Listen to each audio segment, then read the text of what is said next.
Welcome to a quiet truth most people try to avoid. In a world where everyone is chasing perfection, something strange is happening beneath the surface. People are losing themselves. They are building perfect images, perfect sentences, perfect lives, but inside, they feel incomplete, restless, and disconnected. This is the story of someone who lived exactly like that, someone who believed that life would finally begin once everything about him became flawless. His name was Adrian. Adrian was 24 years old, living alone in a small apartment surrounded by noise yet feeling completely silent inside. Every morning started the same way. He would wake up, sit on the edge of his bed, and stare at the wall for a few seconds before walking slowly toward the mirror. That mirror was not just glass to him, it was judgment, it was pressure. It was a place where he measured his worth, and every single morning, he failed his own test. His thoughts would begin immediately. You don't look good enough. Your body is not strong enough. Your English is not smooth enough. Your confidence is not high enough. These were not occasional thoughts. They were habits. And habits, when repeated long enough, become identity. Adrian didn't see himself as someone improving. He saw himself as someone constantly lacking. When he got dressed, he wasn't choosing clothes. He was trying to avoid criticism that might not even exist. He would change outfits multiple times, not because he cared about style, but because he feared judgment. When he stepped outside, he didn't walk freely. He walked carefully, like every movement was being watched. When he spoke to people, he didn't express himself. He filtered himself.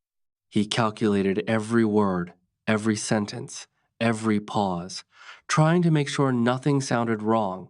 Adrian was not lazy. He worked hard in silence.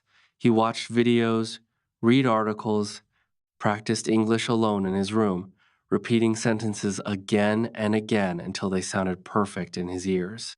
But there was one problem. Real life was not like practice. Real life did not give him time to prepare, and that is where everything broke. One afternoon at his workplace, his supervisor asked him to explain a simple report. Adrian understood the report completely. He had studied similar things before, but the moment he stood up, something inside him collapsed. His mind went blank, his throat tightened, his heart raced. Words that once felt easy disappeared completely. He opened his mouth, but silence came out. The room was quiet. No one laughed, no one mocked him, but in his mind it felt like everyone was watching, judging, waiting for him to fail. After a few seconds, his supervisor told him to sit down. That moment stayed with him longer than it should have. That night, Adrian sat alone in his dark room, replaying the same scene over and over again. Why didn't I speak? Why do I always freeze? Why am I like this? Slowly, those questions turned into statements. I am not confident. I am not capable. I am not enough. And then came the most dangerous thought of all. Maybe I will never change. That thought didn't shout. It whispered, but it carried weight. Adrian believed his problem was his English, his confidence, his fear of speaking. But the truth was deeper. He believed he had to become perfect before he could act. He believed he had to eliminate mistakes before he could try. So he waited. He waited to feel ready. He waited to feel confident. He waited to become better. But while he waited, life continued without him. Days passed, weeks passed, and nothing changed because waiting does not create progress. One evening, something unexpected happened. Adrian stood in front of his mirror again, but this time, instead of silently judging himself, frustration took over. Without thinking, he hit the mirror. A sharp crack spread across the surface. He stepped back, breathing heavily, staring at what he had done.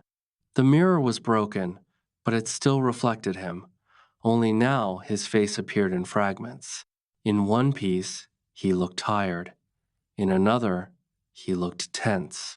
In another, he looked lost. For the first time, he saw not one version of himself, but many. And something shifted inside him. He whispered quietly, almost without realizing it, "I am tired of trying to be perfect." That sentence didn't fix his life, but it opened a door. That night, he didn't clean the mirror. He didn't hide it. He just sat there, looking at it for a long time. The silence in the room felt different. Usually, he would escape discomfort by using his phone or distracting himself. But this time, he stayed still. Slowly, thoughts he had been avoiding started rising to the surface. Why am I always afraid? Why do I care so much about what people think? Why do I feel so small? Then a memory came back. He was younger, standing in a classroom, trying to speak in English. He made a small mistake, and a few students laughed. Not loudly, not cruelly, but enough to leave a mark. That moment seemed small, but it stayed with him for years. That was when he started becoming careful. Careful with words, careful with actions, careful with everything. Over time, careful became fearful, and fearful became silent. Adrian realized something that changed everything. He was not afraid of mistakes. He was afraid of feeling embarrassed. And to avoid that feeling, he stopped trying unless he felt perfect. But perfection never came, so he stayed stuck. As he stared at the broken mirror, a thought appeared.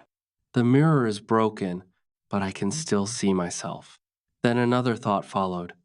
My skills are not perfect, but I can still use them. And then another, stronger this time. My confidence is weak, but I can still try. These thoughts were not dramatic. They were simple, quiet, and real. For the first time, Adrian didn't feel like fixing himself. He felt like accepting himself. He looked at his reflection, and instead of criticizing, he said something new. I am not perfect, but I am still here. That sentence didn't change his life overnight, but it changed his direction. Before going to sleep, he made one small decision. Not a big promise, not a dramatic goal, just a simple commitment. Tomorrow, I will try once. That was it. No pressure to be perfect. No expectation to succeed. Just one honest attempt. And sometimes, that is where real change begins. The next morning felt heavier than usual, not because anything had changed outside, but because Adrian had made a decision the night before. When he opened his eyes, the first thought that came to his mind was simple but uncomfortable. Today, I will try once. Immediately, his mind pushed back. What if you fail again? What if nothing changes? What if people judge you? Fear became louder the moment he chose to act.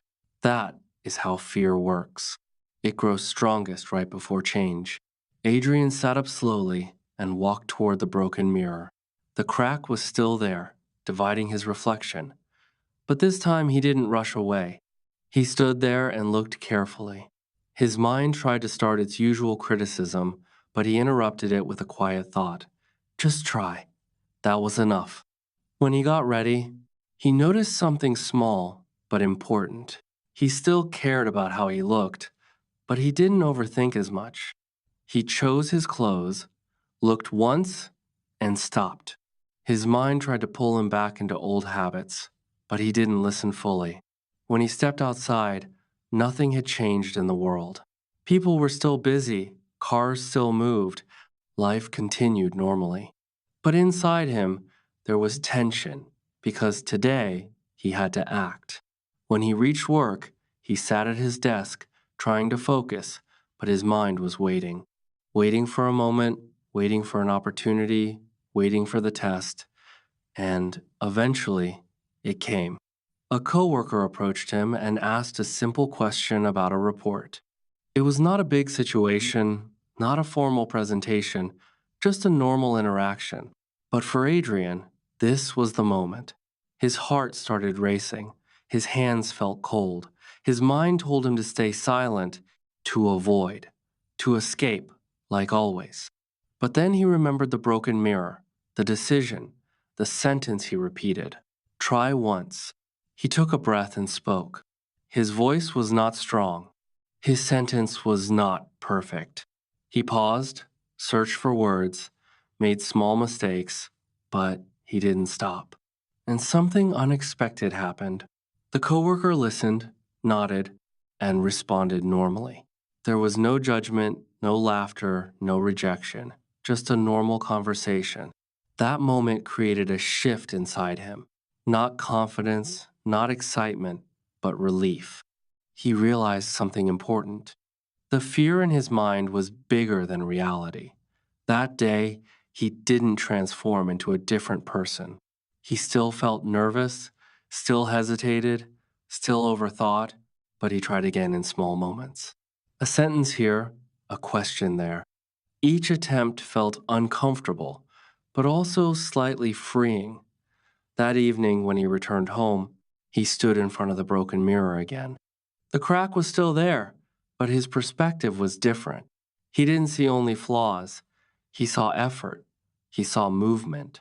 He saw proof that he could act even when he was not perfect. The next day, life tested him harder. His manager asked him to present something in a meeting. This was not a small moment. This was bigger, more pressure, more risk. Fear returned stronger than before. His mind told him to avoid it, to make an excuse, to protect himself. For a moment, he almost agreed. He went to the washroom, looked into a clear mirror, and saw his old self again. The one who doubts, the one who escapes, the one who waits. But then another thought came quietly. If I run now, I will stay the same. That sentence hit deeper than anything else. He realized that avoiding fear was not protecting him, it was trapping him.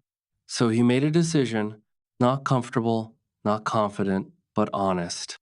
I will do it, even if I fail. When the meeting started, his heart was racing. His hands were shaking. Nothing felt easy. But when it was his turn, he didn't wait to feel ready. He just started. Slowly, carefully, imperfectly. He made mistakes, paused, corrected himself, but he kept going. And again, something unexpected happened. People listened. Some even nodded. When he finished, the response was simple but powerful. It was clear. That was enough. That moment didn't make him perfect, but it proved something real. He could act despite fear. Days turned into weeks, and Adrian didn't suddenly become confident or flawless. He still struggled, still made mistakes, still felt fear. But one thing had changed permanently. He stopped running. He started living differently. He tried even when uncomfortable, spoke even when unsure, moved forward even when imperfect. And slowly, his world responded. People didn't respect him for being perfect. They respected him for showing up, for being real, for trying. One day, he stood in front of the same broken mirror and realized something deeply. He had wasted years trying to fix himself completely before living, but life didn't require perfection. It required participation. He smiled slightly and said, I am still imperfect, but I am not afraid anymore. And that was the real transformation. Not becoming perfect, but becoming free from the need to be perfect. Because in the end, the truth is simple. Life does not wait for you to become ready. It moves with or without you, and the only way to move with it is to stop chasing perfection and start choosing action.